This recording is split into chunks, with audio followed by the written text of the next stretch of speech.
pamahalaang panlalawigan ng Oriental Mindoro. Ako si Fea Felizan de Leon at ito ang Kapitolyo para sa mamamayan.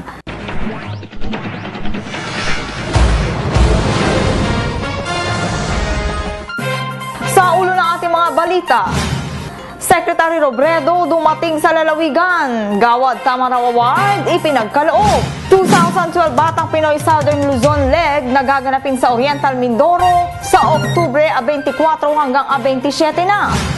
Pandayan Best Scholars na ipadala na sa Keppel, Batangas para sa pagsasanay.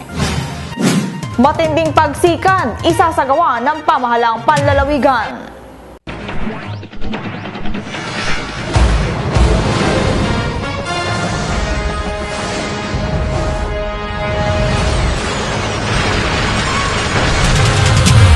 Detalye ng ating mga balita. Sa mga tinatamasang kaunlaran ng Oriental Mindoro, malaki ang naiambag dito ng mga opisyal mula sa pamahalaang nasyonal na nararapat lamang nating pasalamatan. At isa na rito si DILG Secretary Jesse Robredo na dumating sa lalawigan kamakailan. Nagbabalita si Beverly Aguila. Dahil sa kanyang natatanging ambag sa lalawigan ng Oriental Mindoro at sa mga mamamayan ng lalawigan, pinagkalooban ng Sangguniang Panlalawigan ng Oriental Mindoro si DILG Secretary Jesse M. Robredo ng Gawad Tamaraw. Sa pangunguna ni Vice Gobernador at SP Presiding Officer Yomerlito A. Dulor, kasama ang mga bukal mula sa 2 distrito ng lalawigan, tinanggap ng kalihim ang parangal noong 19 ng Hulyo sa Batasang Panlalawigan, People's Hall, sa lungsod ng Calapan. Ginawaran din siya ng sablay, ang simbolo ng pagiging lugod na kaibigan ng isang natatanging individual sa lalawigan at mga mamamayan ng Oriental Mindoro. Oriental Mindoro and the rest of Mimaropa are looking forward to this very important visit of the Secretary. At this juncture, by virtue of a resolution passed by the Sangguniang Panlalawigan ng Oriental Mindoro on May 7, 2012, we give special recognition to special people that have given so much for the province. And for the record, Secretary Jesse Robredo is the first Cabinet Secretary to be awarded this very special award by the Provincial Government of Oriental Mindoro because of his unselfish dedication of his service as Secretary to the local government units and also making sure that all local government units in the country will excel in their respective fields. Ang sinasabi ko sa kanya ay sablay, na ang ibig sabihin ay lugod kong kaibigan.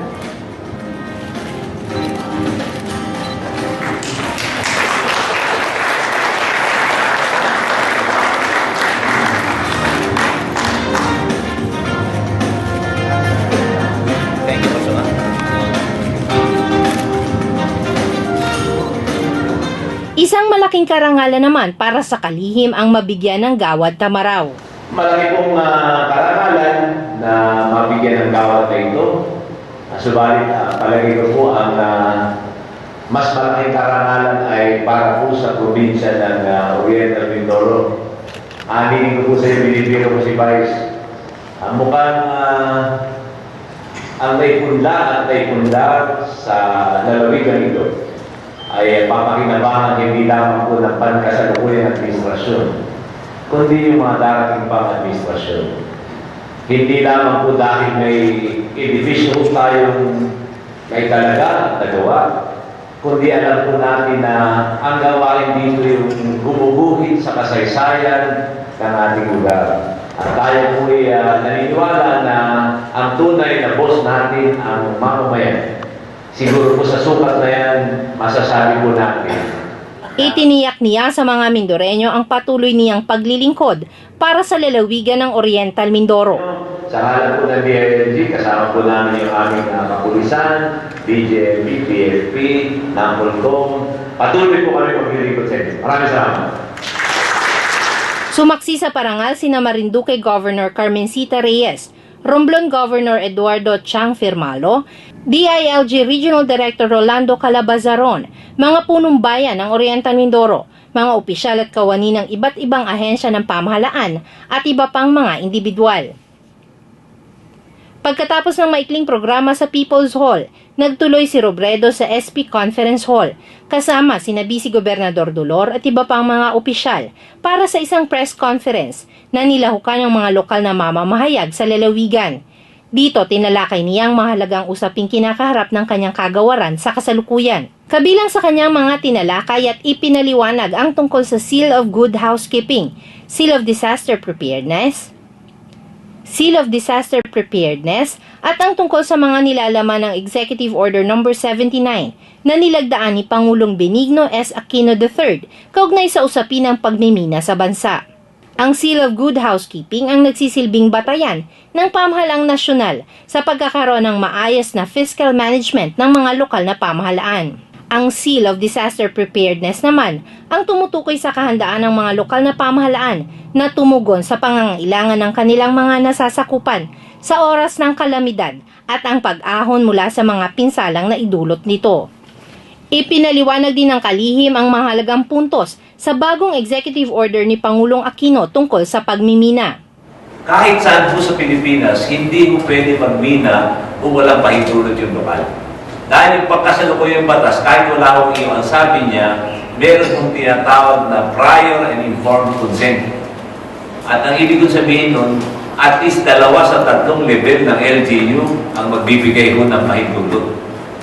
Sa madaling salita, kung ayaw mo talaga ng lahat ng LGU sa lugar, walang mina. Yung EO, ito po yung parang tugon dun sa mga problema ng nakaraan. Remember that the choice is between the status quo and the EO. And in fact, the EO corrects the problems of the status quo. Kaya pinabalansi ho natin na ang pulisiya ho dito is responsible mining. Ang pulisiya ho dito is a close coordination between the national and local governments.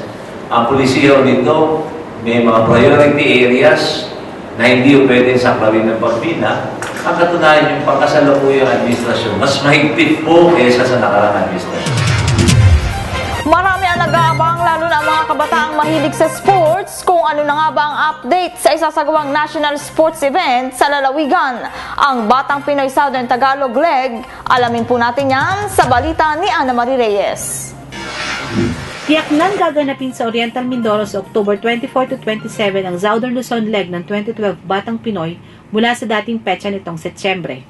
Itong ibinalita ni PPDOPSB Secretariat at Batang Pinoy in charge of Provincial Coordination, Maria Cristina M. Alegre sa panayam ng KPSM sa kanya kamakailan. Ayon kay Madam Tintin, tiniyak na ng Philippine Sports Commission ang pagdarao sa lalawigan ng qualifying leg ng Batang Pinoy na isa sa mga national sports events na inaabangan kada taon. Matatandaang noong Mayo ay nilagdaan ni na Philippine Olympic Committee President Jose Cuangco Jr., Philippine Sports Commission Chairman Ricardo Garcia at Governor Alfonso V. Umali Jr. ang Memorandum of Agreement para sa pag-host ng lalawigan ng Batang Pinoy. Ayon kay Madam Tintin, matapos ito ay mabilis na umusad ang mga pagpupulong at paghahanda para sa palaro. Kaugnay nito, sinabi ni Madam Tintin na sumulat na si Governor Umali kay Secretary Florencio B. Abad ng Department of Budget and Management para sa mabilis na pagkakalob ng hiniling na 7 million pesos funding assistance ng Gobernador kay Pangulong Aquino bilang suporta sa nasabing sports event. Matatandang isang liham na rin ay pinadala ni Governor Umali sa Pangulo na nagpapahayag na kukulangin ng 10 milyong pisong pondong inilalaan ng pamahalang panlalawigan para sa pagsasayos ng iba pang sports facilities, pangunahin na ang nakaplanong gawing tartan ng oval track ng J.J. Ledo Sports Complex. Sinabi rin ni Madam Tintin na sa mga paunang pag-uusap ay tiniyak ng PSC ang buong suporta sa pagdaraos ng Batang Pinoy sa lalawigan.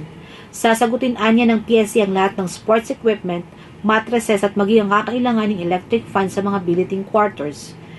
Inaasahang nasa 4,500 athletes, trainers, coaches at iba pang miyembro ng mga delegasyon mula sa Region 4A na kinabibilangan ng Cavite, Laguna, Batangas, Rizal at Quezon, Region 4B ang Oriental Mindoro, Occidental Mindoro, Marinduque, Romblon at Palawan, at Region 5 ng Albay, Camarines Norte, Camarines Sur, Sorsogon, Catanduanes at Masbate ang darating sa lalawigan upang lumuhok sa nabanggit na sports competition.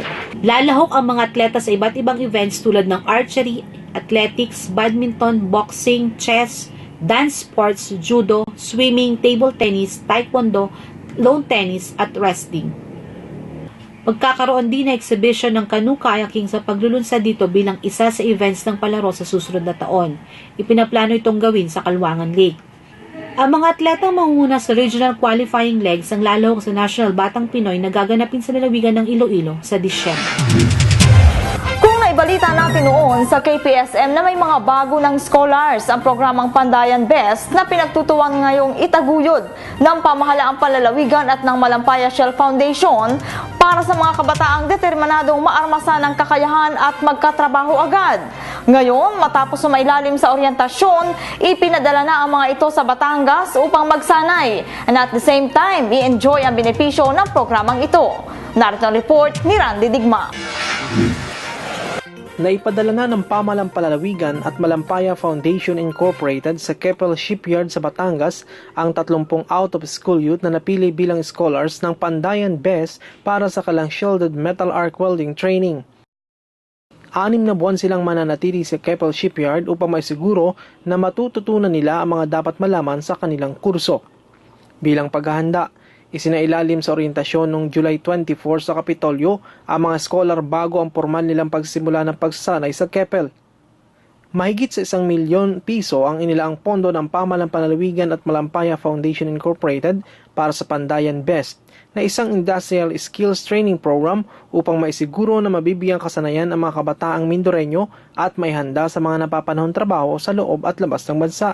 Sa oryentasyon ay binigyan din ni Gobernador Alfonso V. Mali Jr. na dapat pahalagahan ng mga benepisyaryo ng Pandayan Best ang oportunidad na ibinigay sa kanila at ipinangakong mas palalawigin pa ng Pamahalang Panlalawigan ang pakikipagtuwang sa mga pribadong kumpanya na nagkakaloob ng katulad na programa at tumutulong sa pagpapaunlad ng lalawigan tulad ng Malampaya. Ginagawa po natin ito kasi gusto natin na gustuhan natin talagang makatulong at isang magandang pagkakataon ito sapagkat ngayon may kapastor tayo. Alam niyo, hindi naman kaya ng gobyerno lang yan lagi. No? Kailangan natin ng private na kasamahan. Kaya meron nabuo yung PPP, yung private-public partnership na kung saan tulong-tulong. Hindi pwedeng gobyerno lang, hindi kaya ng test na lang yan. Kailangan natin yung mga Malampaya, yung mga social corporate responsibility na talagang tumulong. At isa ito sa programa na tiyak ko makakatulong sa atin. Kayo ngayon, aalis kayo. After 2.5 months, ready na kayo. At train na kayo. Itong programa na naghahanap ng trabaho para sa inyo. Kaya makakatiya kayo na pag-alis nyo dito at after 2.5 months, meron na kayong trabaho. Samantala, siniguro naman ng Malampaya Foundation Incorporated na tuloy-tuloy ang pagtulong nila sa Oriental Mindoro at pag-alalay sa administrasyon ni Gobernador Umali na makipagtuwang sa pagtataguyod ng mga proyekto para sa mga mamamayan. Ang gawain ay magkatuwang na itinaguyod ng Pamahalang Panlalawigan sa pangunguna ni Gobernador Alfonso V. Umali Jr. at Malampaya Executive Director Karen H. Agabin at dinaluhan ng iba pang konsernadong individual. Randy Digma, KPSM.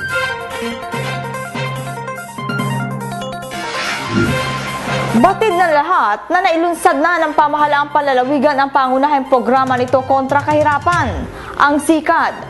Ito ay sa mga bayan ng Bulalakaw, Victoria at Baco. Ngayon naman, pinalalawak nito ang mga ahensya ng pamahalaan na magtutulong-tulong sa pagpapakalat ng programa at benepisyo nito sa iba't ibang komunidad. Narito ang report.